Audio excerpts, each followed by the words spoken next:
हंस, उनको संकेत प्राप्त हुआ, कैलाश मानसरोवर से हंस उड़ करके वृंदावन की ओर जा रहे थे। और तभी वो नीचे देखते हुए जा रहे थे कि एक जगह असंख्य पक्षी दाना चुग रहे हैं। बोले भैया पक्षी तो बहुत देखे, पर इतने पक्षी समाज एक स्थान पर खड़े होकर के और जो है दाना चुग रहे हैं, देखें तो सही क्या है। नीचे आकर के देखा, बोले इतना बड़ा पक्षियों का प्रेमी कौन है। जब पक्षी वहां से गए तो दोनों हंस प्रकट हो गए। उसने प्रणाम किया, बोले कि महाराज आप इतने सुंदर, इतने आकर्षक लग रहे हैं, आप कौन हैं। बोले हम मानसरोवर के हंस हैं। बोले अरे मैंने तो सुना मानसरोवर में उनके दर्शन नहीं होते, आप मेरे घर पर आ गए दर्शन देने। अरे मैंने तो अपने आचार्य के से कहा था कि आप मुझे नियम दीजिए ताकि मुझे भगवत प्राप्ति हो। चलो भगवत प्राप्ति तो नहीं हुई, पर आज हंस दर्शन तो हो गए। हंस बोले तुम पक्षियों को दाना किस भाव से खिलाते हो। बोले कि मेरे आचार्य ने आज्ञा की कि इससे तुमको भगवत दर्शन होंगे।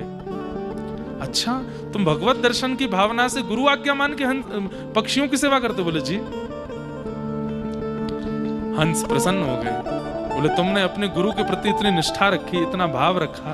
अब हंस तो कोई सामान्य पक्षी थोड़ी है। ठाकुर जी जिनको प्रेम भर के देखते हैं, पूरी दुनिया ठाकुर जी को प्रेम भर के देखे, और ठाकुर जी और श्री जी जाको प्रेम भर के देखे, वो हंस है।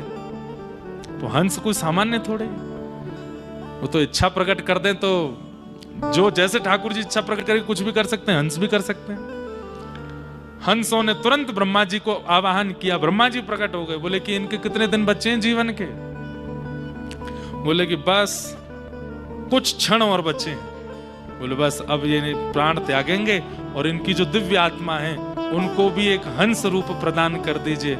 श्री प्रिया जी को हंस दर्शन करना है वृंदावन में, हम 2 जा रहे हैं, यात्रा 3 की अच्छी होती है, इनको भी हंस रूप दे दीजिए और ये हमारे साथ श्री वृंदावन चलेंगे और वहां प्रिया जी को हंस दर्शन होगा। और वो व्यक्ति जो पक्षियों की सेवा करते थे, उनके कुछ ही क्षण में प्राण किसी कारण से निकले और उनकी जो दिव्य आत्मा थी वो हंस रूप धारण कर लिया।